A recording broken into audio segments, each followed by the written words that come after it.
नमस्कार दोस्तों। Pulmonary embolism एक ऐसी बीमारी है जिसमें हृदय से लंग्स में जो नली जाती है उसमें क्लॉट जम जाता है, खून का थक्का जम जाता है। इस तरह के पेशेंट्स में लॉन्ग टर्म प्रॉब्लम्स ना आए या उनको बार बार एम्बोलिज्म ना हो, इसके लिए क्या इंपॉर्टेंट टिप्स हैं, आज इस पर बात करेंगे। आज का टॉपिक बहुत ज़्यादा इंपॉर्टेंट है क्योंकि पल्मोनरी एम्बोलिज्म एक ऐसी बीमारी है जो कि लगभग हार्ट अटैक जितना ही डेंजरस है, लेकिन अक्सर इस पर बहुत कम डिस्कशन होता है क्योंकि ये बीमारी उतनी ज़्यादा कॉमन नहीं है जितनी हार्ट अटैक है। लेकिन हाँ, जानलेवा ये भी काफ़ी केस में हो सकते हैं, इसलिए इसे इग्नोर करना डेंजरस हो सकता है। इसके इंपॉर्टेंट टिप्स पर आज बात करेंगे ताकि लोग अपने आप को इस बीमारी से बचा सकें। टॉपिक पर जाने से पहले जो लोग हमारे चैनल पर नए हैं उन्हें रिक्वेस्ट करूँगा कि चैनल को सब्सक्राइब करें, वीडियोज़ को लाइक करें, शेयर करें, फॉलो करें, कमेंट करें, पूरा देखें।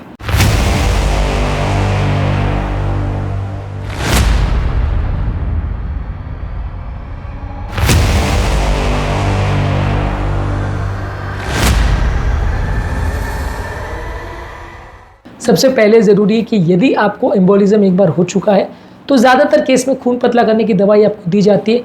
कुछ केसेस में दवाई 6 महीने तक दी जाती है, कुछ केस में 1-2 साल तक दी जाती है। यदि प्रोवोक्ड एम्बोलिज्म है, यानी किसी कारणवश एम्बोलिज्म हुआ है, जैसे पेशेंट बेड रिडन था या कोई पैरालिसिस की वजह से, या पेशेंट को कोई रिसेंट सर्जरी हुई थी, कोई एक्सीडेंट हुआ था, वैसे केस में अगर एम्बोलिज्म होता है इसको प्रोवोक्ड एम्बोलिज्म बोलते हैं। वैसे केस में आप पेशेंट को खून पतला करने की दवा 6 महीने तक देते हैं। यदि अनप्रोवोक्ड एम्बोलिज्म है जिसमें कोई कारण क्लियर कट नहीं है तो वहाँ आप उसको ज़्यादा ड्यूरेशन तक, मे बी 1 साल तक दवाई देते हैं। और उसके बाद आप अगर पेशेंट को बार बार क्लॉटिंग होता है तो लाइफ टाइम भी दवा दे सकते हैं। अगर क्लॉटिंग बार बार नहीं हो रहा है तो दवा थोड़े दिन के बाद बंद कर दी जाती है।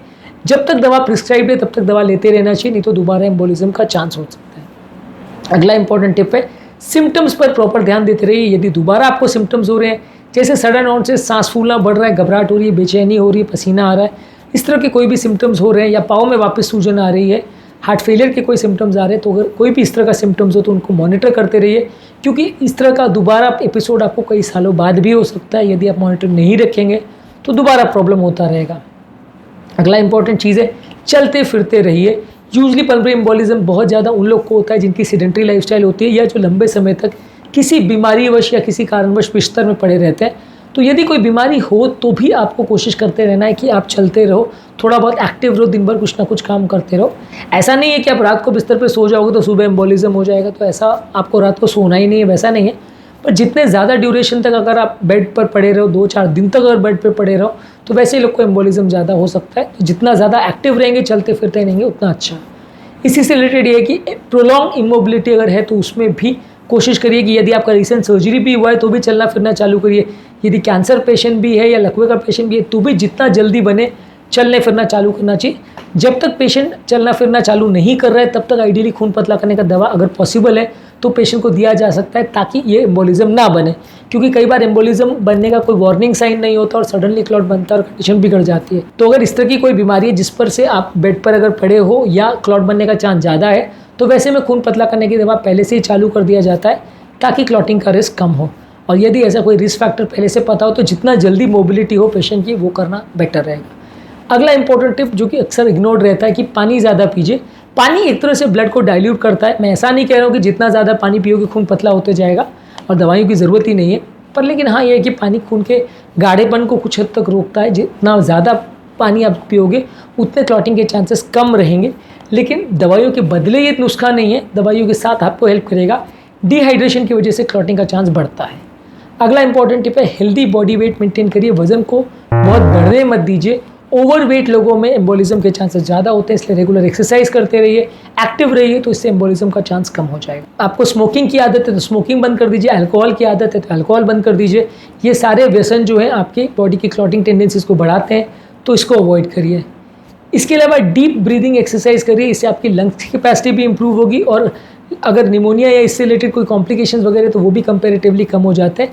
लंग्स का फंक्शन इंप्रूव होता है। अगर ऑलरेडी आपको एम्बोलिज्म हो गया तो ये भी आपकी मदद करेगा। गहरी गहरी सांस लीजिए, बलून ब्लो करने की एक्सरसाइज या बॉल्स को ब्लो करने की एक्सरसाइज, ये सारी चीज़ें आप कर सकते हैं।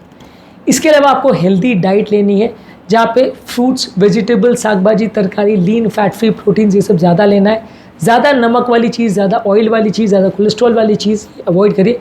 हालांकि पल्मोनरी एम्बोलिज्म में जो क्लॉट होता है वो कोलेस्ट्रॉल रिलेटेड नहीं होता, इसलिए कोलेस्ट्रॉल के रिकमेंडेशन इसमें पूरी तरह से एप्लीकेबल नहीं है, पर फिर भी आप कम रखोगे तो अच्छा है। मेंटल स्ट्रेस को कम रखिए। योगा, प्राणायाम, डीप ब्रीदिंग एक्सरसाइज ये करके मानसिक तनाव को कम रखिए। तनाव की वजह से भी क्लॉटिंग की टेंडेंसी बढ़ सकती है। ब्लड प्रेशर और ब्लड शुगर को मॉनिटर करते रहिए। ब्लड प्रेशर और ब्लड शुगर यानी डायबिटीज़ और हाइपरटेंशन डायरेक्टली एम्बोलिज्म के लिए रिस्क फैक्टर नहीं है, पर ये सारी चीज़ें बॉडी में क्लॉटिंग टेंडेंसीज को बढ़ाते हैं और बॉडी में अलग अलग तरह के इन्फ्लेमेशंस को बढ़ाते हैं, तो ओवरऑल चांसेस या प्रॉब्लम्स होने के इश्यूज बढ़ जाते हैं, दूसरी बीमारियों को भी बढ़ाते हैं। तो इस तरह के पैरामीटर्स का रेगुलर ध्यान रखिए। बीपी, शुगर, कोलेस्ट्रॉल इसको रेगुलरली चेक करते रहिए। इसके अलावा खुद को एजुकेट करिए बीमारी के बारे में। आपको और आपके रिलेटिव्स और फैमिली मेम्बर्स को प्रॉपर पता होना चाहिए ताकि आप बीमारी को समझ सकें, उसके रिस्क फैक्टर्स को समझ सकें, उसको सही तरह से मैनेज कर सकें।